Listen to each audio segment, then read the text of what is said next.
Welcome back. I'm Paul Shart here to reintroduce our guests, Laura Babbage, chaplain, Lexington friend, Keene Babbage, brother-in-law, teacher, Dr. Keene Babbage, and Dr. Mark Randall at Markey Cancer Center. We talked about the miracle going on here, and let's talk a little bit about the Markey Cancer Center. And you have expertise. What do you do? Who are you there for? Because I'm sure different hospitals have radiation and chemo. What's Markey known for?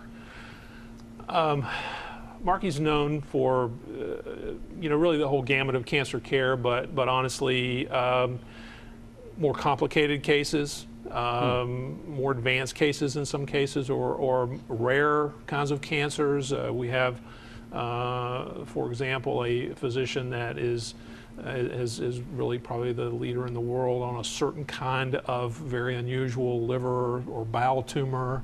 So we have those kinds of people. We're certainly capable of managing the more common cancers, but when something is a bit different, a lot of times our expertise is needed, and we're happy to be there for them.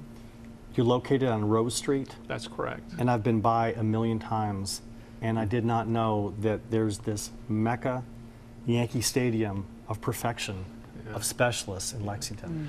Well, we're very proud of the fact that this year we received what's called NCI designation, National Cancer Institute designation. There are 60 or so NCI designated cancer centers in the country, and that's really a reflection not just of the clinical programs that have to have a level of excellence, of course, but also the combination of the excellence in clinical programs with the excellence in the research programs.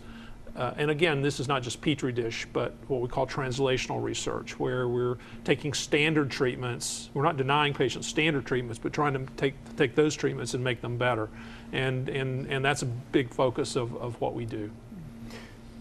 Mark, for people watching, should they go to your websites to kind of do some research on their own about maybe some things that they might have or things that they can do to prevent cancer?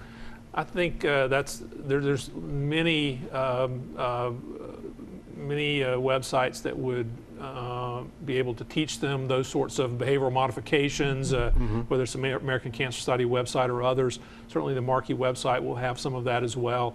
I think if they have particular concerns about their own health, my recommendation would be to start with their family physician, the one that's cared for them and knows them, and hopefully it'll proceed from there. And certainly sometimes you do have to advocate for yourself and make sure that you're getting access to the proper specialists and that sort of thing. But in my opinion, it's always best to start with your family physician who knows you. And in general, even the healthiest person can have something happen absolutely out of nowhere. But what can people do to prevent cancers? Well, the most important thing you can do to prevent a cancer is to not smoke or to stop smoking. The things you can do to live the longest or to not smoke, wear your seatbelt, and get your vaccinations. That's the reality. There are many cancers that we really can't tell you how to prevent. Keene had head and neck cancer, but it's not smoking related. The kind of cancer he has, we used to see in woodworkers many years ago, and when there was lots of wood dust and things. But again, it doesn't have. There's not a one-to-one correlation. So in many cases, we can't tell you how to not get cancer. Some things are genetic. You can't change your genes. For example, some breast cancers are clearly genetic, and there are genetic tendencies for a number of other cancers, but it's not a one-to-one correlation. So there are things you can do something about, and there are things you can't do anything about. So Keene, as a result of this little thing that happened in you, you got to write your 16th book. Yes, sir. And tell us about it. Writing books has been a hobby of mine for a long time. I've been an educator for 30 years and have written a lot of books about education. But Laura and I decided to put together some work that she had done with some thoughts that I had about the experience with cancer. While I was a cancer patient, Laura frequently updated the Caring Bridge website to give people a bit of information about what was occurring with Keene. Was it a good day? Was it a bad day? Was it a terrible day? And what the next day might bring. So about a year ago, we put our thoughts together and created this book, Life Lessons from Cancer. One of the life lessons is, borrowing from an experience I had while I was a patient at the Markey Cancer Center Hospital. And one of the pastors who came to meet with me and I had a short conversation, and then he visited with family and friends who were there. And as he was leaving, I walked out with him just so the two of us could have this short discussion. And I said to him, I'm at my limit. And as soon as I said that, I didn't like the way it sounded.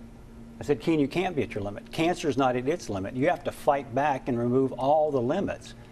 And the people at Markey made that possible because they kept looking for solutions. Is there something we haven't done yet? Is there something else we can provide for this patient? And my family, bless their hearts, did everything you could ask people to do.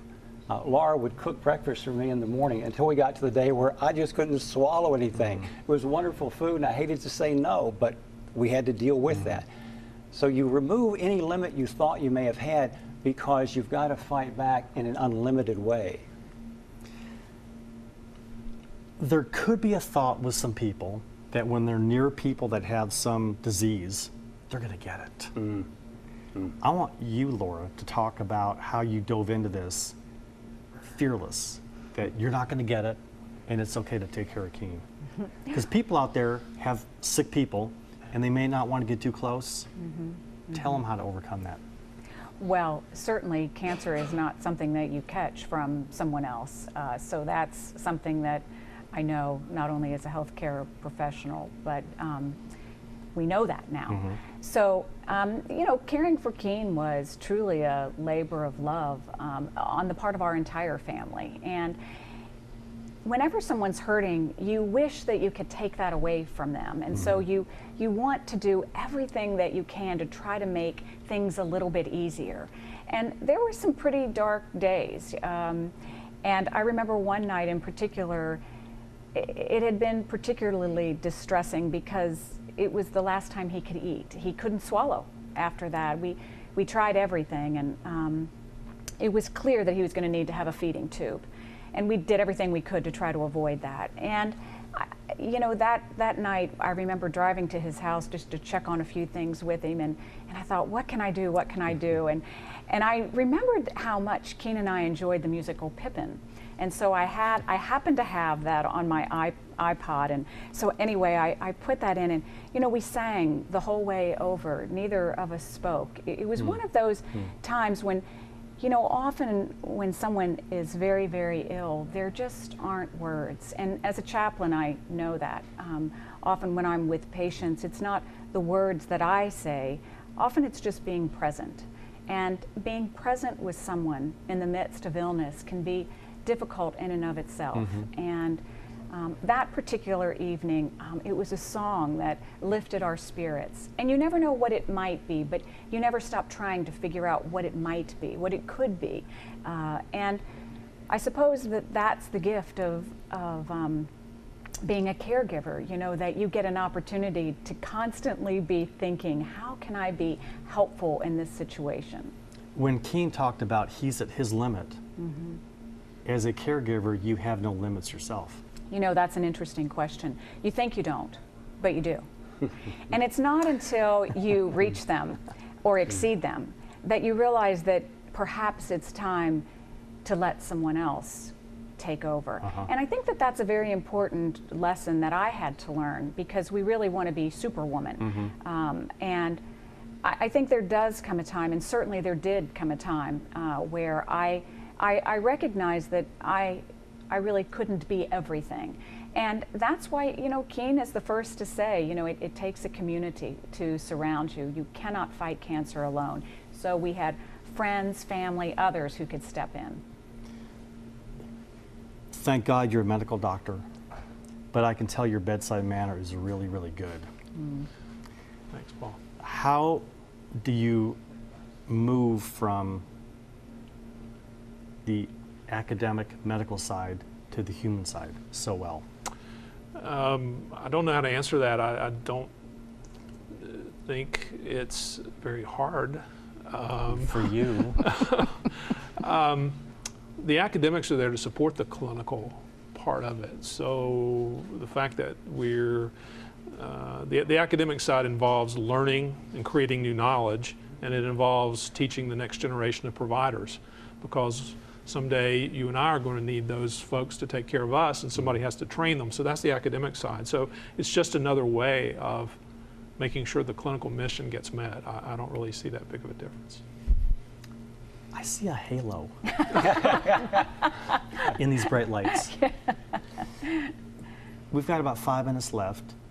Having gone through all this, you've been the recipient of a lot of prayer, love, medical attention. How do you live every day of your life now?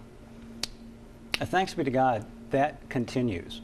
I know people are still praying for me because there are issues that come up that you couldn't have predicted or that I didn't know were going to come up.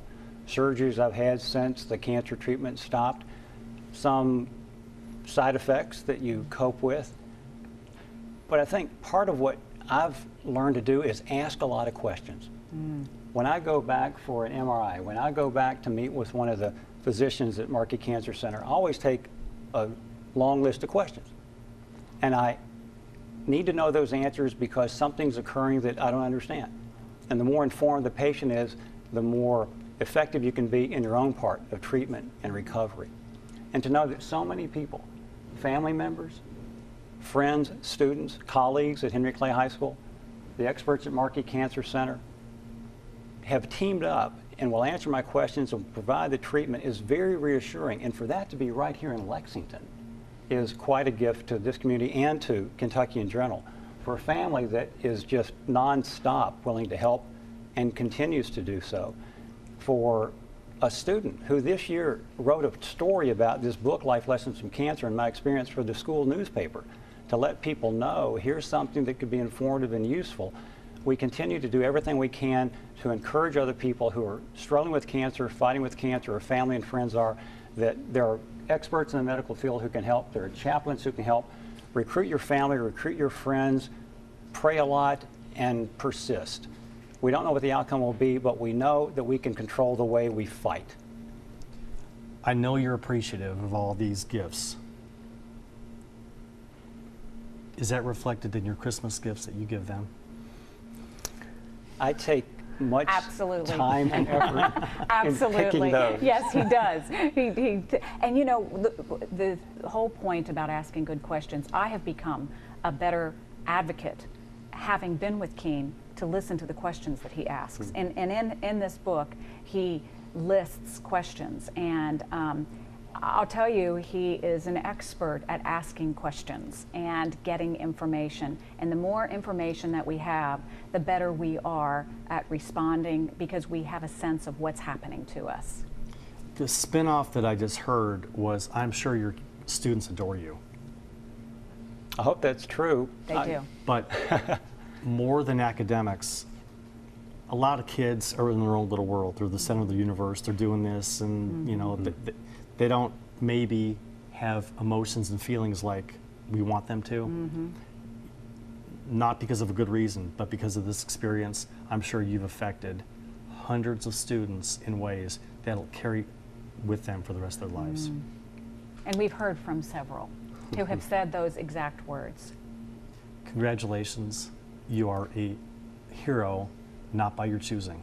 Thank you, sir. Glad you're here, Keen. Appreciate your encouragement. Laura, nice to see you again. Thank you. Mark, thank you for your service and for your humanity. It's great to see. Thank you, Paul. I appreciate it. Thanks. Here's the book. Here's the story. It's at Joseph Beth, I'm sure. Yes, I'm sir. sure? Yes. It's been on Amazon. Any bookstore can also help get it. To get a signed copy, enroll at Henry Clay. Become one of Keen's students. I'm Paul Chartier. Thanks for tuning in. Do something for yourself. Do something for other people. Thanks for watching.